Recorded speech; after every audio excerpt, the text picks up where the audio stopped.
sampai sampai berapa penerimaan dan penawaran itu masih bisa dilakukan. Ya, ya jadi elastisitas itu dari kata elastis dulu ya. Elastis itu artinya seberapa fleksibel. Jadi kalau Anda pernah lihat gelang apa karet gelang itu ya, itu kan bisa ditarik kan. Elastis itu dia. Nah, sampai seberapa apa kuat dia ditarik sampai nggak putus. Ya itu elastisitasnya berapa sih gitu ya. Berapa dia bisa kuat supaya tetap bisa belanja. Kenaikan harga berapa supaya dia bisa masih membeli barang tersebut gitu ya. Jadi elastisitas itu bicaranya kalau dari kata elastis itu adalah fleksibilitas atau daya daya apa sih melar ya, daya melar atau daya daya apa namanya fleksibel ya, seberapa besar dia dapat tetap melakukan pembelian ya dengan kenaikan harga gitu ya. Nah, jadi ini adalah suatu ukuran derajat ya kepekaan suatu variabel terhadap perubahan variabel lainnya. Dalam hal ini karena ini adalah elastisitas permintaan, berarti hubungannya dengan P dan Q ya. Artinya eh, seberapa besar kenaikan harga menyebabkan perubahan permintaan.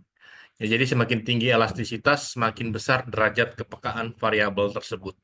Ya, nanti kita lihat bagaimana di dalam kurva bicara elastisitas itu seperti apa. Ya, jadi elastisitas itu diukur dari persentase ya persen perubahan suatu variabel akibat perubahan 1% variabel lainnya. Jadi mainannya angkanya ini adalah persen dengan persen. Kenaikan harga 1% menyebabkan penurunan permintaan sekian persen, gitu ya. Jadi persen dengan persen.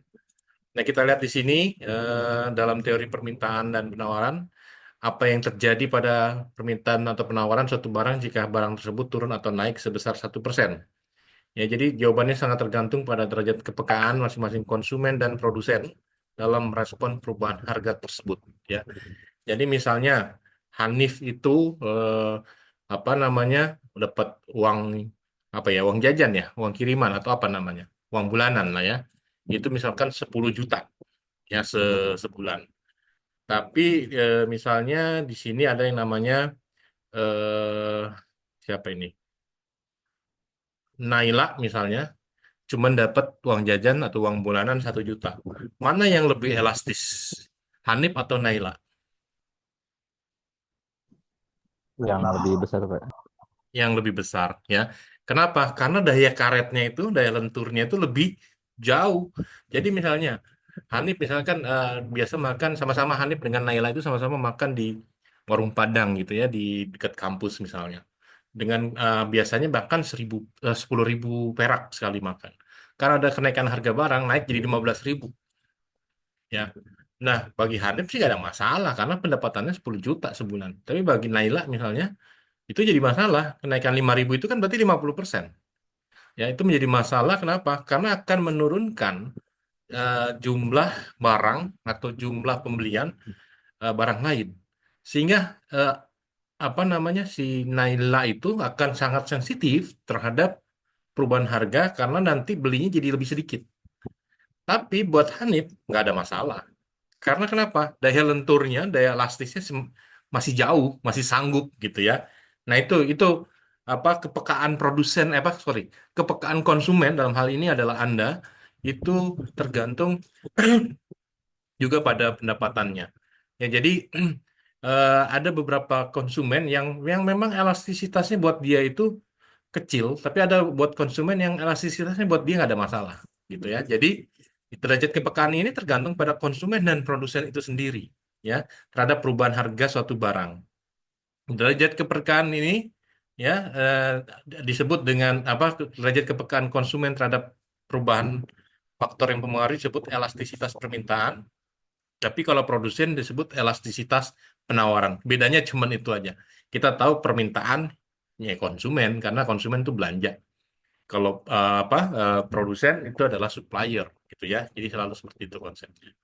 Nah, jadi kita lihat di sini ya. Ini ada hubungannya dengan nanti angka-angka yang akan Anda peroleh semakin besar sebagaimana, semakin kecil seperti apa. Jadi slope kemiringan suatu kurva ditentukan oleh sudut yang dibentuk oleh kurva tersebut dengan sumbu horizontal. Tahu slope? Slope itu adalah apa namanya kalau di dalam kurva ya, dalam kurva ini seperti ini bentuknya. Ini misalnya adalah sumbu X dan sumbu Y. Slope untuk silva remain itu seperti ini. Ini slope namanya. Apa itu? Kemiringan. Ini kemiringan. Nih, kemiringan. Ya. Ini kemiringan namanya. Ya. Atau misalnya slope-nya seperti ini, ya. Ya, ini kemiringannya hampir dibilang nol nih, nggak ada kemiringannya. Atau misalnya, sorry, ya, ada lagi yang kemiringannya seperti ini. Nah, jadi ini adalah slope. Ini adalah slope, ya. Nah, kita lihat di sini, ya, berbeda kemiringannya. Jadi nanti kita, ya, elastisitas itu bukan sama dengan apa slope, tapi bagaimana slope itu bisa membentuk elastisitas, ya, gitu. Nah, jadi kita lihat nanti ada di dalam kurva, ya, semakin besar sudut yang terbentuk berarti semakin besar slope eh, dari kurva tersebut, ya. Jadi kita lihat nanti mana slope-nya yang paling besar itu derajat kepekaannya juga semakin besar. Nah, kita lihat lagi di sini semakin inelastis permintaan atau penawaran, ya, semakin tidak respon permintaan atau penawaran terhadap perubahan harga. Ya, artinya bagaimana? Jadi kita lihat begini. Eh, ada kurva misalnya. Oke lah nanti ya. Ini kita lihat seperti ini ya. Di mana ini P, ini adalah Q, ya. Menurut Anda, ya, eh, perubahan harga terhadap Q, ya, pada yang kurva ini, nih, dengan yang di atasnya nih misalnya, ini sama-sama P dan Q, ya. Ini adalah P.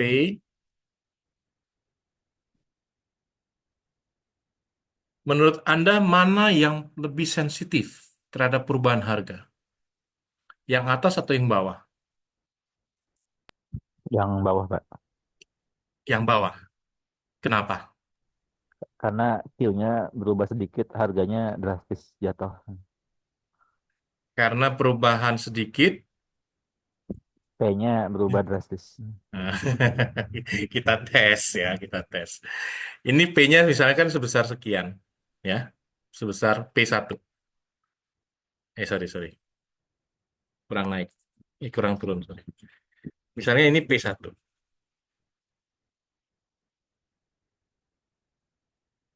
ya, itu sebesar Q1. Harganya naik menjadi P2. Kita lihat, tidak terlalu berbeda tuh, ya, tidak terlalu berbeda. Tapi coba lihat yang ini, ya, ini P1,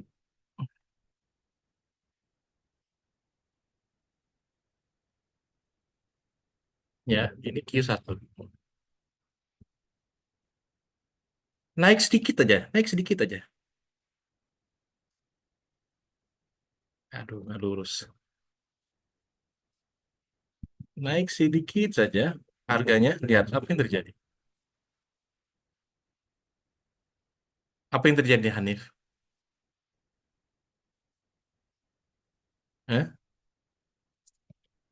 Apa yang terjadi? Mana yang lebih sensitif kalau gitu? Yang atas. Yang atas. Kenapa?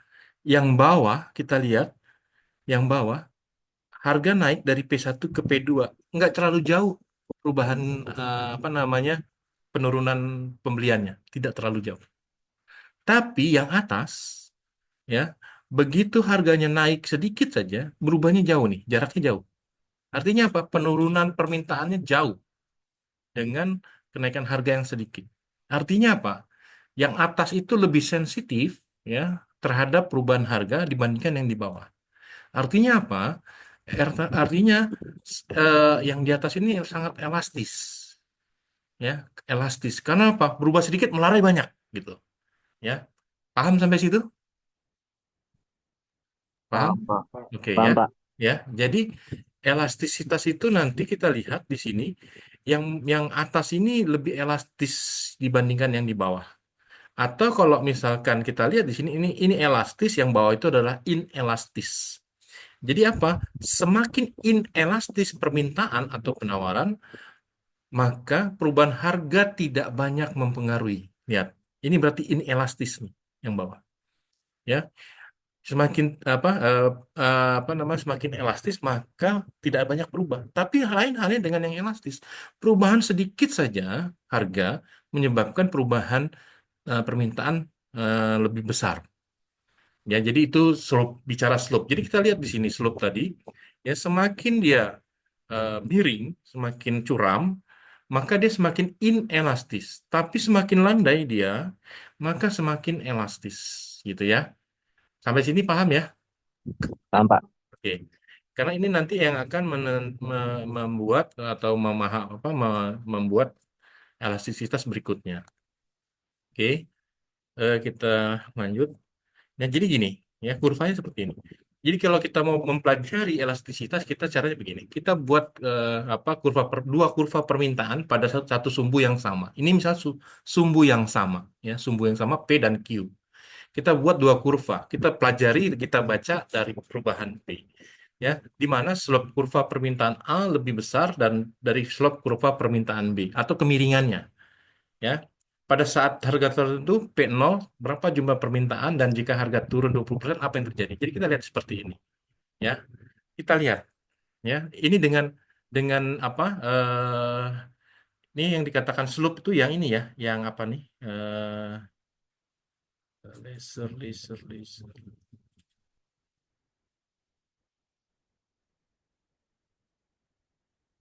Ini nggak ada laser. Ya, ini misalnya ya. Kita lihat ini. Ini adalah slope yang 0,5 P ini adalah slope.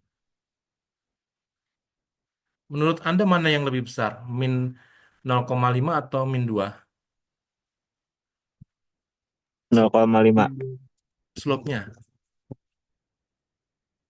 Slope kemiringannya mana yang lebih besar? Yang 2. Iya. Ya, yang 2. Kita lihat. Ya, jadi kita lihat di sini. Ini adalah apa yang kemiringannya lebih besar? Min 2. Yang atas min 0,5. Jadi kita lihat sekarang. Misalnya sama-sama harganya 80. Ya, sama-sama harganya 80. Ya, ini kita lihat. Nah, di slope yang kecil ini, slope yang kecil, slope yang warna biru ini, ya, dengan harga 80, ya, harga 80 itu membeli barang 10, ya, permintaannya. Nah, yang orange dengan harga 80 permintaannya sekitar 40. Nah, sekarang kita naikin harganya. Kita naikin harganya, ya. Sedikit aja naikin, misalkan ini 83 lah kita naikin. Aduh, ini nggak lurus nggak apa-apa ya, tapi anggap aja lurus. Coba lihat. Ya, ini Anda lihat nih. Yang biru berubahnya sedikit. Dari 10 paling jadi berapa ya? Dari 8 ya. Tapi lihat yang orange ya. Sama-sama kenaikan harganya sama. Coba lihat ya. Ini paling jadinya dari 8, tapi ini lihat jadi 24, sekitar 24. Coba lihat Anda, lihat penurunannya berapa ini? 16 ya? 16 betul ya? 16. Ini penurunan berapa? 2. Ya. Padahal turun harganya sama. Apa naik harganya sama, hanya naik 3 poin, naik 3 poin. Ya, artinya apa? Artinya slope yang paling besar ini ya menunjukkan inelastis. Nggak terlalu banyak berubah, nggak sensitif. Naik harganya 3, ya turun permintaannya jadi 2, dari 10 jadi 2. Tapi yang atas tuh yang orange ya, slope-nya lebih kecil. Ya, pada saat harganya naik 3, ya sama-sama 3 naik harganya. Tapi lihat, jumlah barangnya turun dari 40 jadi 24, turun 16 unit. Nah, sampai sini Anda paham? Paham, Pak. Oke ya, paham ya. Ya. Jadi kita lihat di sini, kalau ini sorry ya, ini bukan harga turun ya. Harga naik nih, sorry. Ini harga naik. Harga naik 20% tadi misalnya. Kalau 20% berarti 8 lebih parah lagi kan? Misalkan 8 naik 8% jadi 88. Justru lebih parah lagi gitu. Ya. Paham ya? Jadi ini kelihatan kan perbedaannya. Nah, berarti kita bisa lihat mana dari sini Anda simpulkan yang elastis itu yang mana? Yang orange atau yang biru? Yang orange. Yang oren, Orange, Pak. orange ya. Yang inelastis tidak elastis adalah yang biru. Kenapa? Ya nggak terlalu pengaruh naik harga juga gitu ya. Nah artinya apa? Daya daya elastisnya ya itu jauh sekali kenaikan harga itu mentalnya jauh gitu ibaratnya. Ya. Oke sampai sini ada yang mau bertanya? Ada yang mau bertanya? Cukup jelas? Cukup jelas, Pak. Baik. Saya lanjutkan ke slide berikutnya. Ya, jadi elastisitas itu sensitif terhadap P di yang kurva yang orange, inelastisitas itu tidak sensitif terhadap P ya di kurva yang biru. Jadi ini adalah bentuk-bentuk elastisitas ya, ada price elasticity, income itu pendapatan ya, cross price, jadi cross price itu silang ya. Misalnya kopi dengan teh gitu ya. Eh terus teh dengan gula gitu ya. Itu seperti itu price elasticity supply ini elastisitas penawaran. Jadi kita ada 4 elastisitas. Pertama adalah elastisitas permintaan. Terus ada elastisitas permintaan terhadap pendapatan. Jadi kalau pendapatan orang naik, kalau yang price elasticity, kalau harga naik, apa yang terjadi terhadap permintaan? Jelas ditunjukkan. Harga naik, permintaan turun. Tapi seberapa besar turunnya? Tadi, apakah dia barangnya elastis atau tidak? Gitu ya. Nah, kalau income elastisitas terhadap permintaan itu adalah kalau kita pendapatannya naik, ya, apa yang terjadi terhadap demand permintaan kita? Tadi misalnya apa namanya Hanif dengan Naila tadi, 10 juta dengan 1 juta. Ya, jadi kalau yang 10 juta lebih lebih santai gitu ya. Nah, terus kalau cross price elasticity misalnya ada dua di sini, ada barang komplementer, ada barang substitusi. Ya, kalau misalnya dia komplementer artinya pelengkap, pada saat harga gula naik, apa yang terjadi terhadap permintaan teh? Apakah harga tehnya jadi turun? Sorry, permintaan tehnya turun karena harga gula naik, orang jadi nggak bisa ngeteh. Nah, atau misalkan kalau yang komplementer saling melengkapi, kalau teh nggak apa kopi nggak ada, orang beli teh, gitu ya. Itu elastisitas silang. Nah, kalau elastisitas penawaran itu apakah barang yang ditawarkan semakin tinggi, maka produsen maka akan semakin menjual barangnya lebih banyak, seperti itu, ya. Nah, ini adalah rumus-rumusnya. Jadi ini nanti slide-nya saya akan berikan. Saya nggak perlu bahas lah ya rumus-rumus ini. Cuman ini adalah rumusnya. Nanti kita langsung contoh soal aja. Yang jadi ini adalah elastisitas demand, presentasi perubahan jumlah permintaan dibagi presentasi perubahan harga. Ingat persentase dan persentase, ya. Ini adalah maknanya, ya maknanya kurang dari 1 ya berarti inelastis, sama dengan 1 berarti unitary elastis, lebih besar daripada 1 dia elastis, tak hingga itu elastis sempurna dan sama dengan 0 inelastis sempurna.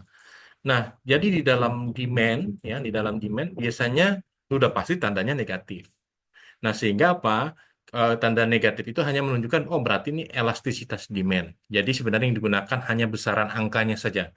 Nah, misalkan -2, kita udah tahu tuh pasti elastisitas demand. Tapi yang dipakai adalah apa namanya angka itu digunakan untuk ini, untuk apa? Misalkan ukurannya atau lebih kecil sama dengan atau lebih besar, ya.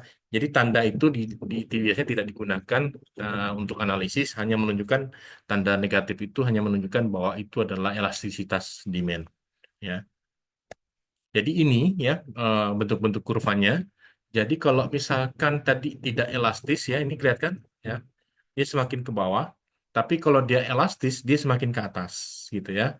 Nah jadi nanti semakin dia apa landai gitu ya. Semakin dia landai maka semakin elastis. Tapi kalau semakin curam gini ya curam maka dia semakin inelastis. Makanya kita lihat di sini ya ada inelastis sempurna dan elastis sempurna. Inelastis itu sempurna itu apa maknanya? Inelastis sempurna itu maknanya adalah berapapun harga, ya, berapapun harga, mau murah maupun mahal, permintaan nggak berubah. Kenapa? Dia tidak elastis. Ini maknanya. Elastis demand-nya nol. Berapapun harga orang beli. Ya.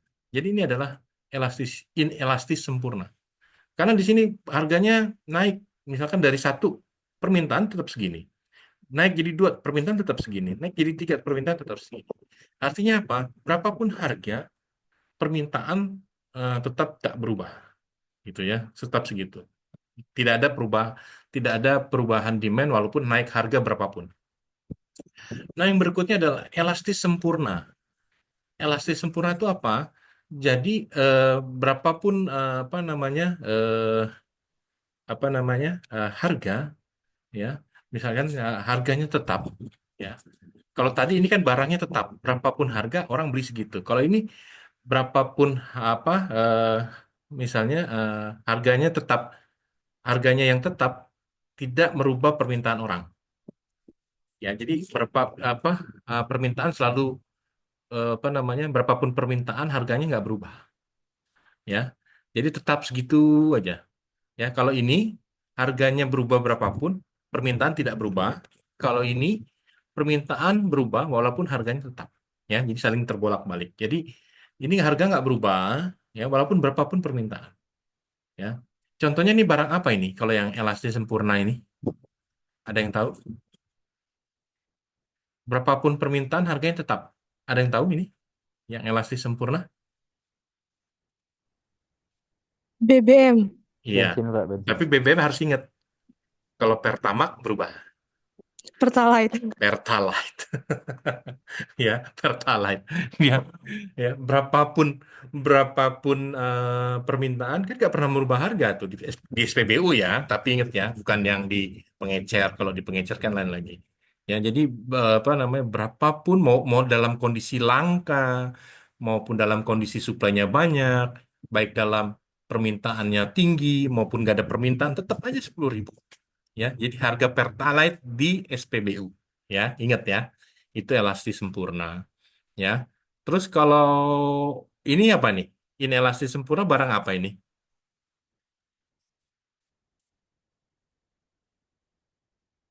Berapapun harganya, permintaan tak berubah. Ya, nanti Anda cari lah ya, buat contoh.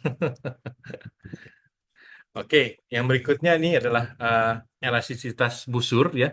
Elastisitas busur itu adalah elastisitas di antara dua titik. Ya, jadi di tengah-tengah. Makanya di sini ada pembaginya setengah.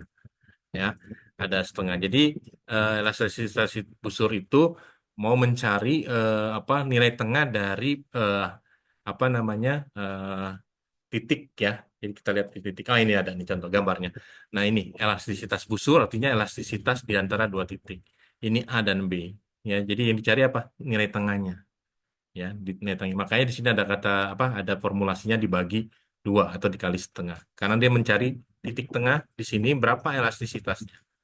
Ya, sehingga kita lihat di sini kalau misalkan dengan rumus yang tadi ya, dengan rumus yang ini Q2 kurang Q1 dibagi setengah Q1 tambah Q2. Berarti Q2 kurang Q1 ya, 10 kurang 14 ya dibagi eh, berapa? Q1 tambah Q2. Berarti dibagi 10 tambah 14 ya. Hasilnya seperti ini. Hasilnya sama dengan 1,27. Nah, 1,27 ini artinya barang ini adalah barang elastis ya. Oke. Ini elastisitas busur. Nah, kita lihat di sini ya. Misalnya permintaan konsumen terhadap suatu barang harganya 500 per unit sebanyak 60 unit ya. Karena terjadi kenaikan biaya angkut barang sehingga menyebabkan harga barang naik jadi 600 ya. Jadi naik 600 nih, dari 500 naik ke 600. Terjadi perubahan. Perubahan apa? Permintaan dari 60 menjadi 50. Ya, sebenarnya dengan sangat mudah kita tahu bahwa ini terjadi perubahan barang. Nah, artinya apa? Ini pasti demand. Kenapa? Kalau 560, kalau 650 terjadi penurunan. Ya, ini pasti fungsi elastisitas demand gitu ya. Kita lihat di sini terjadi perubahan P1 500, P2 600. ya, sehingga di sini dalam rumus ya, jadi P2 selisih dari apa? eh ini jauh. Ya, selisih dari ini ya di dikali dengan apa namanya PQ tadi ya. Nah, sehingga nanti keluarnya adalah min 1,2.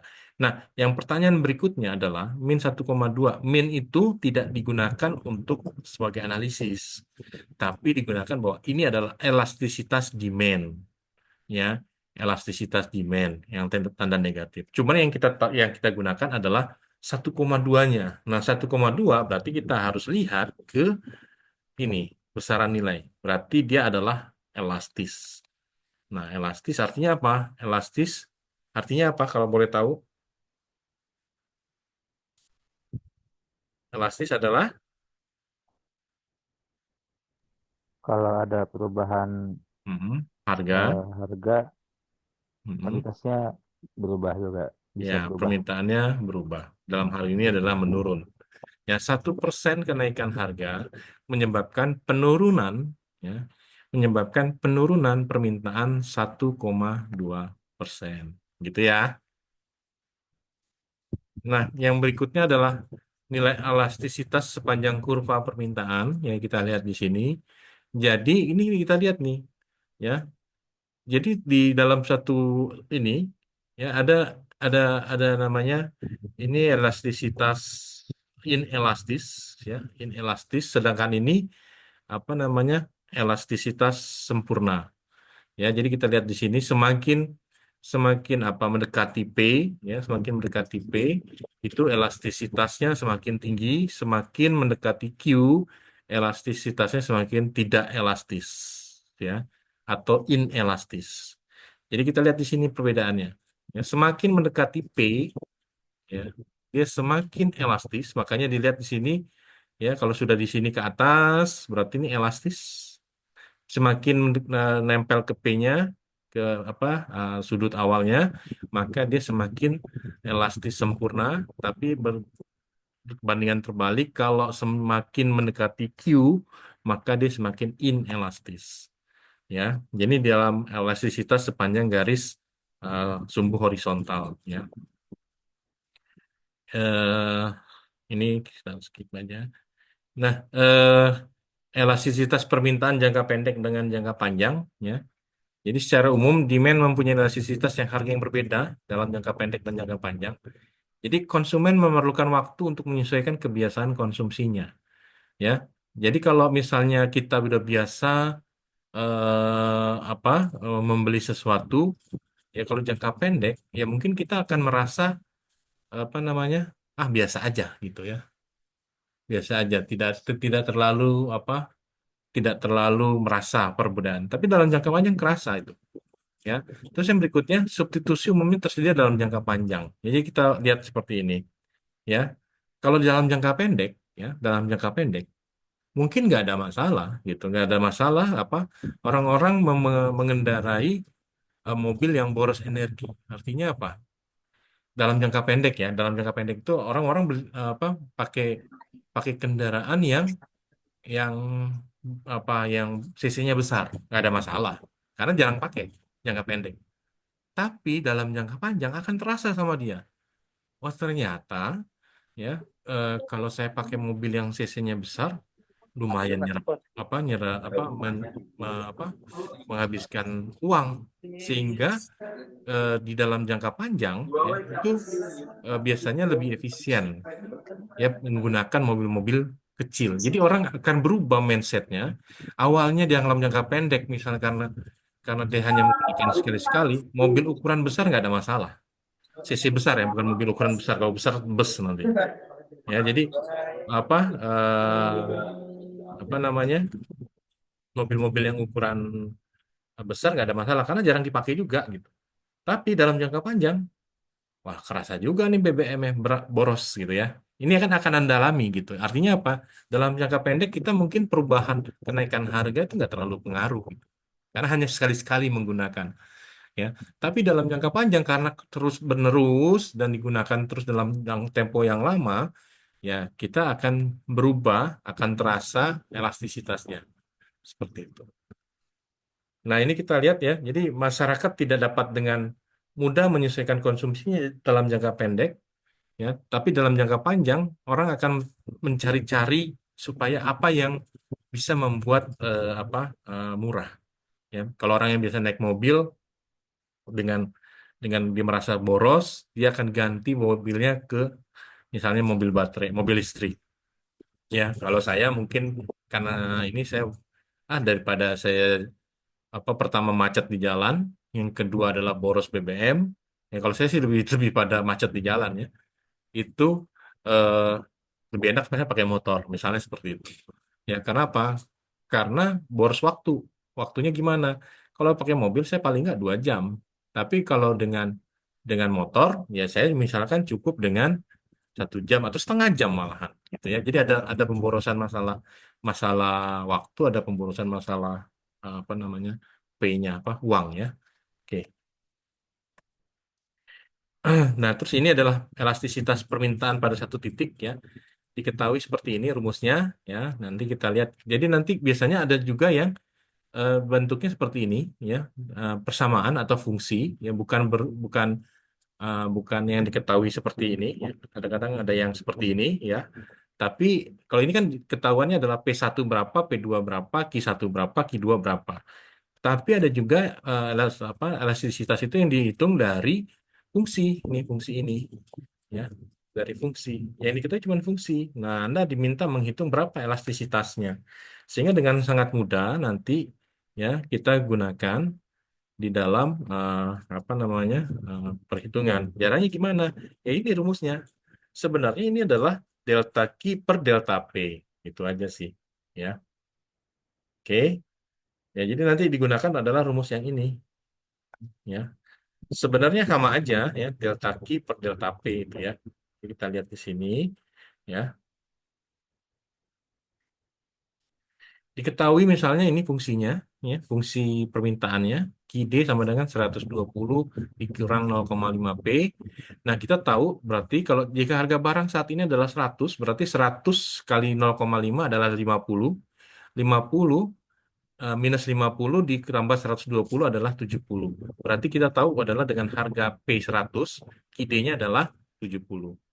Ya. Nah, oleh karena itu kita dapat menyimpulkan ya, P sama dengan 100, Q-nya adalah 70. Kita tahu bahwa delta QD dibagi delta P adalah min 0,5. Atau kita bisa tahu ini adalah slope-nya. Slope-nya min 0,5. Sehingga di sini kita masukkan min 0,5, masukkan ke dalam rumus yang tadi. Ya, ini. Ya,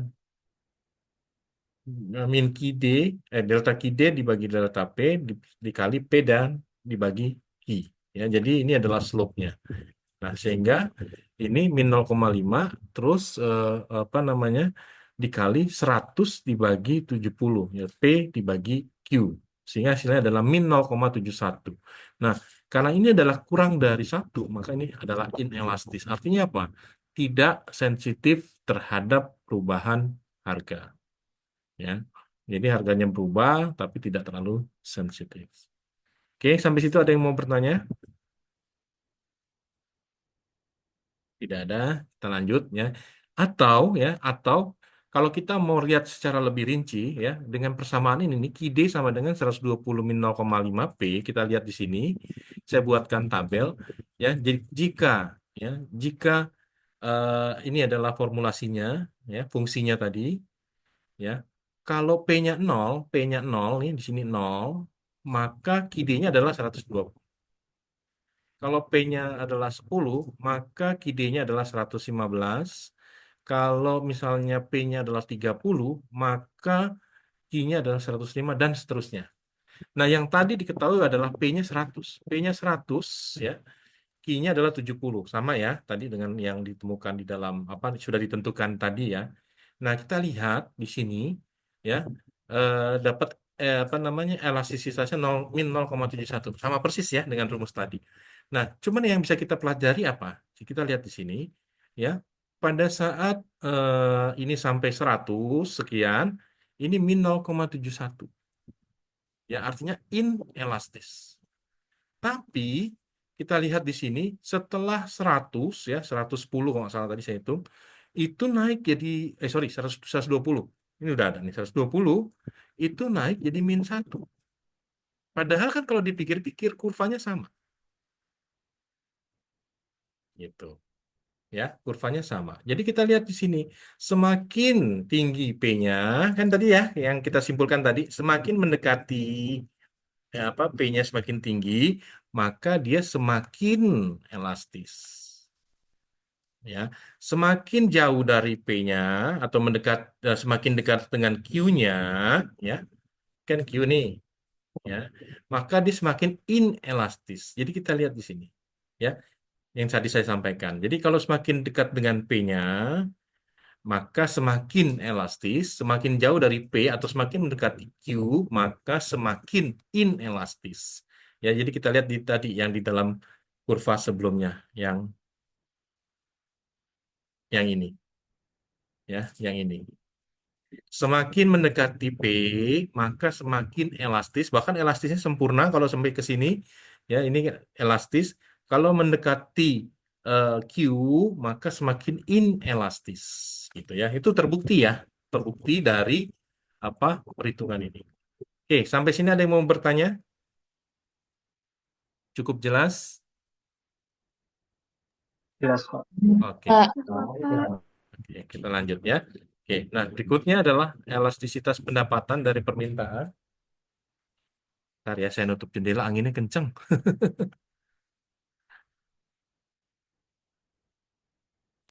Ya, Pak.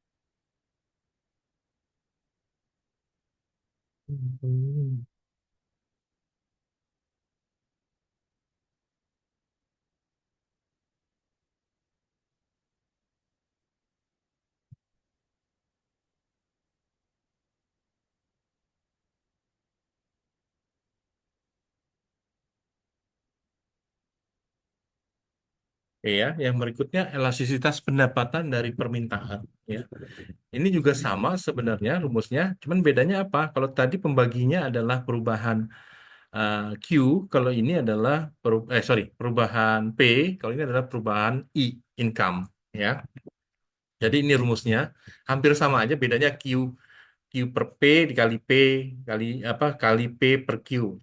Kalau yang tadi itu, kalau yang ini hanya mengganti P menjadi I gitu ya, hampir sama. Jadi kita lihat seperti ini. Ya, misalnya permintaan ini adalah fungsi, ini fungsinya. Jika harga barang ini 200, ya 200 tetap ya, tidak berubah. Harga barang tidak berubah, ya. Nah, dan pendapatan konsumen dalam 1 bulan 2,5, berarti I-nya ini adalah 2,5. Ya, tinggal kita masukin aja 0,00125 kali 2,5 juta ditambah 0,5 dikali P. Berarti ini kan 100, ya. Ini sekian gitu ya. Sehingga nanti kita dapat setelah kita masukkan angka-angka P dan I ini ke dalam fungsi, maka dapat angka keluar adalah pada saat P-nya 200, I-nya 2,5 juta, yang keluar dengan fungsi ini adalah Q-nya adalah sebesar 3.400 unit. Ya, ini setelah kita masukkan angkanya. Nah, setelah itu kita seperti yang sama ya, hal yang sama berarti ini adalah delta Q bagi dengan delta I, ya. Jadi kita tahu sebenarnya nggak usah lagi dicari, sebenarnya udah ketahuan dari sini, ya, slope-nya, ya, sudah ketahuan dari sini, maka kita langsung tahu bahwa tinggal masukkan ke dalam formula dengan cara yang sama. Ya, ini adalah I-nya. Kalau tadi adalah P dibagi Q, kalau ini adalah I dibagi Q, berarti I-nya adalah 2,5 juta dibagi dengan jumlah unit 3.400, tinggal dikali dengan slope-nya. Nah, sehingga keluar adalah 0,92. Inelastis juga. Ya, inelastis. Nah, ini juga kita bisa buat dalam bentuk tabel supaya mengetahui berapa sih sebenarnya, ya, kita lihat di sini, ya. Nah, kita lihat di sini, ya. Anda lihat dengan cara yang sama tadi, ya, kita masukkan angkanya di sini 2,5 juta, P-nya adalah 200, keluarnya adalah 3.400. Ini yang saya kotak warna merah, ya. Sama ya, 3.400, betul. ya. Nah, keluarnya adalah 0,92, sama persis dengan yang tadi, ya. Dengan yang tadi kita lihat, ya, 0,92 artinya inelastis, ya, inelastis. Namun coba kita lihat di sini, ya, ya. Eh, Misalnya ada kenaikan apa income, ya, dari 2,5 juta jadi 4 juta, naik apa elastisitas pendapatannya naik, terus naik. Tapi pada titik tertentu, misalnya di sini 44 juta, ini satu, ya. Dan naik lagi 80 juta, ini tetap satu. Naik income-nya 1 miliar pun ini satu. Saya coba sampai 100 miliar pun elastisitasnya satu. Gitu ya. Nah, di sini kelihatan bahwa pada saat eh, apa namanya perubahan ini, ya, hanya dimaksimalkan sampai dengan satu dari income, ya. Oke, sampai situ paham? Paham, Pak. Oke, ya. Kita lanjut. Ya, jadi berubah nih, ya, berubah. Sebelum pendapatannya sekian inelastis, tapi setelah pendapatannya sekian menjadi elastis, ya. Sampai berapapun elastis. Oke, yang berikutnya. Ini adalah jenis barang berdasarkan nilai elastisitas pendapatan. E, apa elastisitas income lebih besar daripada nol, itu barangnya adalah barang normal. Elastisitas kurang dari nol adalah barang inferior. Elastisitas sama dengan nol barang netral. Jadi kita tahu di situ, berarti kalau gitu ini adalah ini nih, ya. Kita tahu dengan income tadi di atas satu, di atas nol, berarti ini adalah apa namanya? Sorry, ini bukan nol, ini satu nih. Sorry, ini satu ya. Ini bukan nol ya, ini satu. E1 lebih besar daripada satu, itu barang normal. Ini barang normal, ya. Tapi kalau misalnya I apa EI kurang dari satu, itu barang inferior, ya, barang inferior. Ini berarti ini barang-barang inferior nih. Nah, kalau sama dengan nol barang netral. Jadi kita lihat di sini, ya. Ya, barang normal adalah barang yang permintaannya meningkat saat pendapatan naik, ya. Nah, terus kalau barang inferior, barang yang permintaannya menurun saat pendapatan naik, ya. Jadi orang mencari kualitas barang. Maksudnya bagaimana? Apa barang-barang inferior itu barang-barang yang meningkat, sorry, yang menurun karena pendapatan orang naik. Misalnya eh, tadinya kita pendapatan kecil sering makannya mie instan gitu, misalnya pendapatannya naik kita berubah menjadi McDonald gitu ya. Jadi ada perubahan apa namanya eh, konsumsi. Oke, yang berikutnya adalah elastisitas harga silang dari permintaan, ya. Ini tadi yang substitusi atau komplementer, ya. Kalau substitusi tahu tempe, kopi teh, ya. Jadi itu saling melengkap apa sorry menggantikan, saling menggantikan. Kalau komplementer itu saling melengkapi, ya. Misalnya kaos kaki dan sepatu, ya, kopi dan gula, teh dengan gula gitu ya. Itu kalau berhubung apa harga kopi naik, apa yang terjadi terhadap gula, atau harga gula naik, apa yang terjadi terhadap kopi, itu komplementer. Tapi kalau substitusi, kalau harga kopi naik, permintaan teh naik atau turun, atau sebaliknya pada saat harga teh naik, apakah orang beli kopi dan sebagainya. Ya, jadi ini rumusnya, ya, hampir sama, ya, katakan rumusnya hampir sama semua, ya, cuma dibolak-balik aja. Ini adalah apa namanya elastisitas penawaran, ya, juga sama sebenarnya, cuman bedanya kalau di sini nanti dia nilai elastisitasnya positif, ya, elastisitasnya positif. Jadi sama dengan tadi, apakah dia landai atau curam, ya. Kalau semakin apa landai, maka dia akan semakin elastis. Jika semakin apa curam, dia makin inelastis. Cuman bedanya dibagi apa ditunjukkan dengan tanda yang negatif atau dengan kurva yang, kalau penawaran kurvanya meningkat, ya. Kalau permintaan kurvanya yang menurun, ya. Jadi slope-nya negatif kalau permintaan, kalau di penawaran slope-nya adalah positif. Hampir sama, ya. Jadi rumusnya juga seperti itu.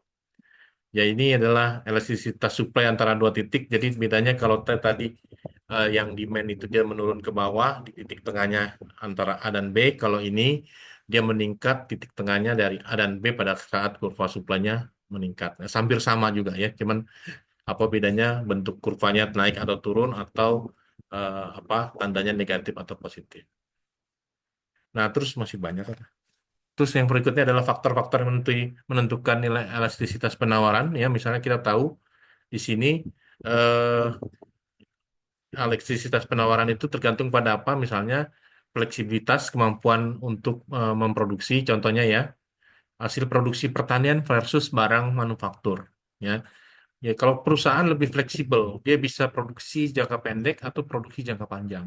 Tapi tidak bisa untuk sektor pertanian, misalnya ya, misalkan petani cabai. Pada saat dia produksi cabai, harga cabai turun. Mau ganti jadi apa? Eh, jadi kentang gitu. Bisa nggak? Nggak bisa. Masa mau dibabat? Apapun yang terjadi pada saat harganya sudah turun, ya dia tetap harus produksi cabai itu gitu. Nggak bisa berubah seperti manufaktur. Ya, contohnya pada saat harga harga harga manufaktur barang turun, ya udah mobil jangan produksi 1.000, mobil kita produksi cuma 500 saja. Kenapa? Lagi krisis, bisa dirubah. Tapi kalau pertanian sudah jalan, ya cabai tadi udah produksi cabai, tanam cabai, harganya tiba-tiba turun, nggak bisa berhenti, nggak bisa, tetap harus produksi, itu harus nunggu sampai panen. Ya, jadi apa namanya produksi pertanian dengan barang manufaktur itu berbeda fleksibilitasnya, elastisitasnya. Nah, terus jangka waktu ya. Jadi kalau jangka waktu lebih panjang itu lebih elastis ya, sehingga apa tadi perubahannya itu lebih bisa diprediksi. Ya, kita lihat di sini ya. eh, Harga dalam jangka pendek perubahan harga jual tidak terlalu mempengaruhi supply kalau harga pendek ya karena kenapa orang beli sekali-sekali saja. Tapi dalam jangka panjang ya perubahan ini akan sensitif terhadap perubahan harga. Makanya dia kurvanya lebih landai ya, lebih landai. Tapi kalau yang ini karena orang butuh ya misalnya Anda ke pasar nih jangka pendek ya. eh, Pas lagi mau beli cabai ya butuhnya sih cuman 10.000 gitu ya biasa beli 10.000 tadinya dapat misalkan 2 on tadinya dapat 1 on tetap Anda beli itu 10.000 gitu. Ya tetap Anda beli tapi dalam jangka panjang ya mungkin Anda akan mengurangi cabai pembelian cabai ganti dengan apa dengan saus dengan apa gitu ya atau bubuk apa bubuk cabai dan sebagainya ya karena misalkan harga cabainya naik dalam jangka panjang maka menurunkan income Anda pendapatan Anda akan berkurang secara terus menerus. Tapi kalau jangka pendek ya sekali-sekali beli ya udahlah gitu. Pasti Anda beli. Tapi kalau dia sampai 1 bulan pasti Anda akan ngurangi ngurangi betul itu pembelian cabai ya. Seperti itu.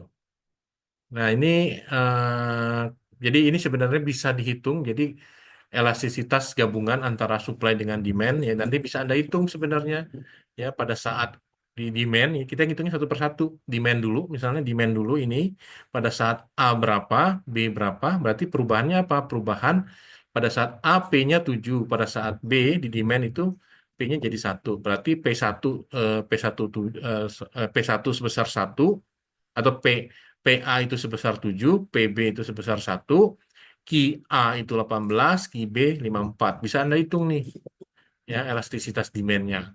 Nah, terus bagaimana dengan elastisitas penawarannya, supply-nya? Berarti PC itu 3, eh, terus PD itu 6, QC itu 24, QD itu 242. Anda bisa hitung. Nanti gabungannya bagaimana? Cari titik poin di tengah ini. Kan ini sama-sama aja nih, ya. Titik poin di tengah ini gabungannya. Sehingga ketemu nanti elastisitas barang itu berapa sih sebenarnya, ya, setelah digabungkan. Ya. Nah, ini jadi nanti Anda coba hitung ini menjadi elastisitas. Ingat ini menjadi seperti ini sebenarnya, ya. Dihitung ini kan sebenarnya udah ketahuan nih 0,8 itu kan tadi kan slope kan 0,8 itu slope-nya kan. Ini juga ketahuan slope-nya. Slope untuk penawaran dan ini slope untuk permintaan. Sebenarnya bisa langsung ketahuan sih berapa hasilnya ya. Cuman Anda harus latih, tetap Anda harus latih supaya bisa apa namanya lebih paham lagi terkait dengan elastisitas. Nah, mungkin itu aja kuliah hari ini. Jadi nggak terlalu lama, sejam. Ya, sisanya Anda bisa mengerjakan tugasnya. Oke, sampai sini ada pertanyaan? Ada yang mau ditanyakan? Tidak ada, Pak, tidak ada. Tidak ada. Tugasnya juga dikirim ke LMS, Pak. Iya, di LMS seperti biasa lah, ya. Siap, Pak. Jadi tugasnya ada dua ya, Pak? Berarti Tugasnya, yang kemarin dulu ya iya, diberesin. yang kemarin dulu aja. Kemana ada tugas ya? Lupa saya. Iya, diberesin aja dulu Iya, yang Pak, ada kemarin. 4. 4 ya. Iya. Apa? Iya, Pak. Ya, jadi mudah-mudahan nanti apa paham tuh kalau udah dikerjain ngitung-ngitung gitu, ya. Siap, Pak. Mm-mm. Baik, Pak. Oke, saya foto dulu deh ini. Eh, apa namanya? Baik, Pak. Terima kasih. Ya, saya screenshot dulu.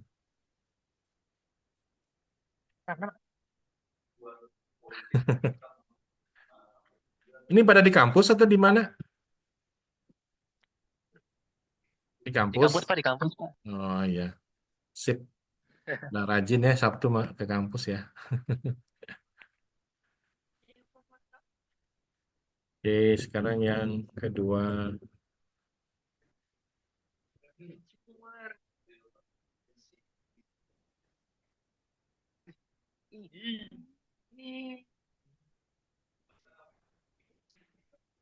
Oke, saya rasa cukup ya pada hari ini.